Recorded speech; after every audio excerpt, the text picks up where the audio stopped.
Ya, Assalamualaikum warahmatullahi wabarakatuh. Apa kabar teman-teman semuanya? Semoga sehat terus, dilancarkan segala sesuatunya. Jadi minggu ini kita masih online ya. Kita mau bahas tentang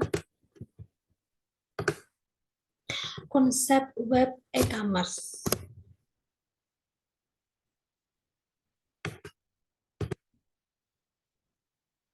Ya. Nah, website ya pasti teman-teman semuanya udah paham tentang website itu apa karena kemarin kan udah latihan buat website ya. Nah, di sini konsep website dalam e-commerce itu bagaimana gitu. Nah, website sendiri, nah atau web page, site atau situs adalah tempat sentra di mana web page atau halaman disimpan. Halaman tersebut mengandung konten atau isi dari website. Untuk homepage-nya atau lamanya adalah halaman utama di mana seluruh konten saling terhubung. URL atau Uniform Resource Locator atau www adalah alamat website. Untuk mengakses alamat website tersebut, Anda membutuhkan web browser seperti Firefox, Chrome, Opera, dan lain-lainnya. Website e-commerce sendiri adalah perdagangan yang juga dikenal sebagai perdagangan elektronik atau pedagang internet yang mengacu pada pembelian dan penjualan barang atau jasa menggunakan situs web internet dan transfer uang dan data untuk melakukan transaksi ini. Nah, untuk analisa kebutuhannya, nah, apa sih bagaimana kebutuhannya? Nah, tujuan dari tahap analisis adalah memahami dengan sesungguhnya kebutuhan dari sistem yang baru dan mengembangkan sebuah sistem yang memadai kebutuhan tersebut untuk memutuskan bahwa pengembangan sistem bertindak yang bertindak dibutuhkan. Jenis kebutuhan. Nah, lalu ini ada jenis kebutuhan sistem. Kebutuhan fungsion. Yang pertama adalah kebutuhan fungsional. Di sini kebutuhan yang berisi proses-proses apa saja atau layanan apa saja yang nantinya harus disediakan oleh sistem. Jadi apa aja ya di dalamnya. Nah, ini mencakup bagaimana sistem harus berinteraksi pada input tertentu dan bagaimana perilaku sistem pada situs tertentu. Untuk kebutuhan non-fungsional, di sini kebutuhan yang menitik beratkan pada properti perilaku yang dimiliki oleh sistem. Kebutuhan fungsional juga sering disebut sebagai batasan layanan atau fungsi yang ditawarkan sistem seperti batasan waktu, batasan pengembangan proses, lalu standarisasi, dan lain-lainnya.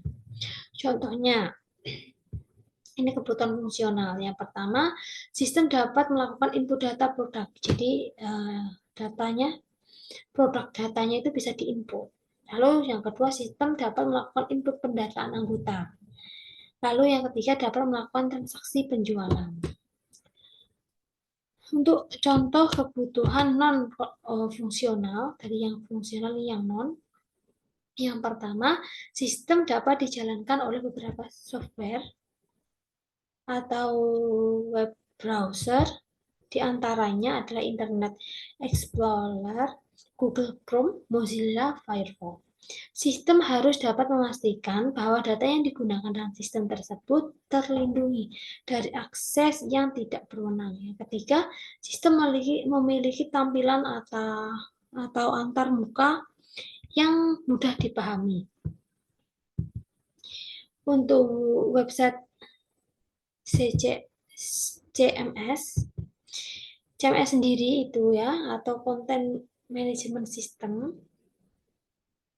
adalah perangkat lunak yang berfungsi untuk mengatur konten pada website dengan tujuan agar lebih mudah dalam pengelolaan website. CMS sendiri merupakan aplikasi berbasis website baik pemilik website maupun editor dan membuat konten. Bisa mengelola website dan mempublish konten mereka melalui aplikasi tanpa harus menguasai pemrograman terlebih dahulu ya. Jadi terdapat dua elemen penting dalam CMS. Yang pertama, aplikasi manajemen konten atau content management application berfungsi sebagai ujung tombak dari CMS itu sendiri. Yang kedua, aplikasi pengiriman konten atau content delivery application secara fungsi CDA penggantikan seorang administrator website.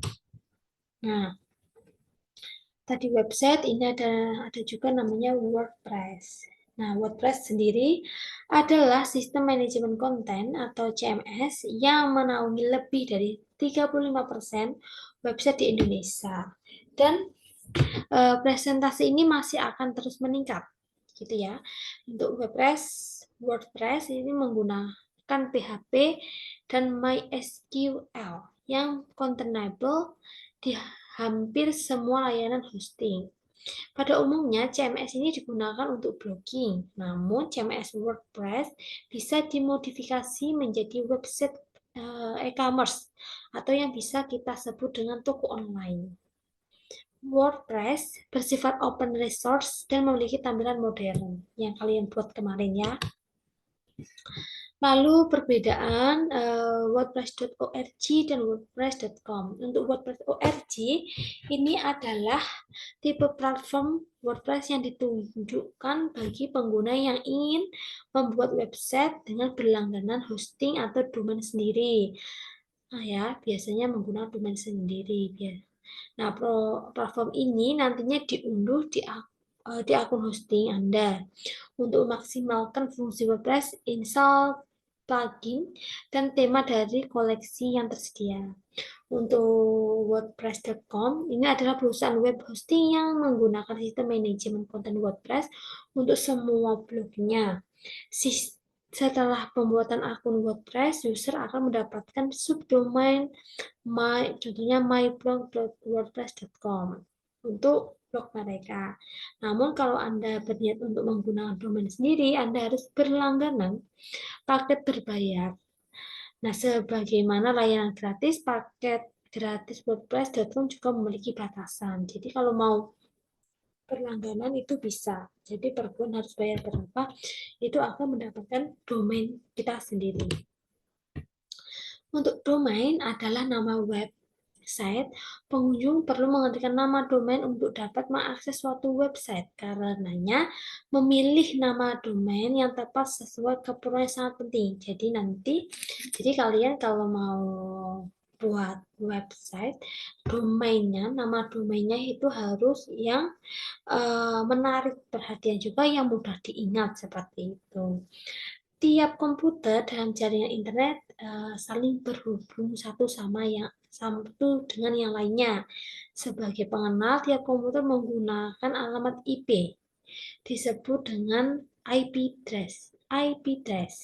Alamat ini menunjukkan letak server tempat file website Anda disimpan. Jadi, secara teknis, website Anda tetap dapat diakses menggunakan alamat IP.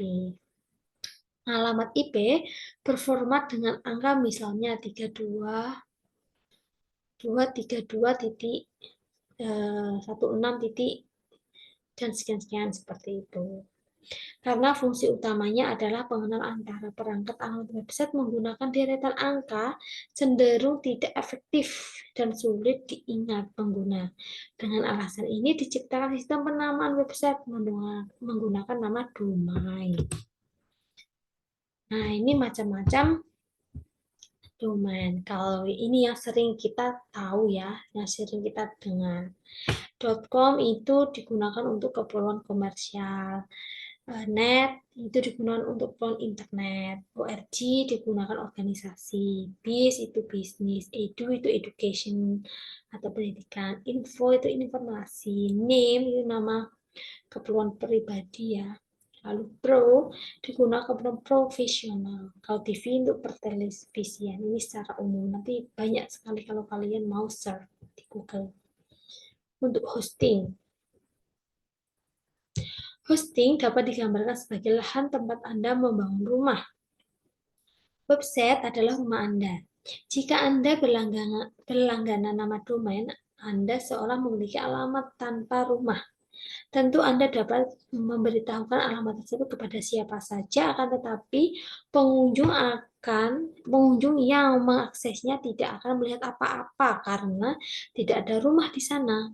Nah, dengan berlangganan layanan hosting, Anda dapat menyimpan informasi, file maupun database berisi script, gambar, serta video yang ingin Anda tampilkan pada website. Seperti itu. Jadi isinya di dalam website itu apa? Ya, di hosting itu namanya.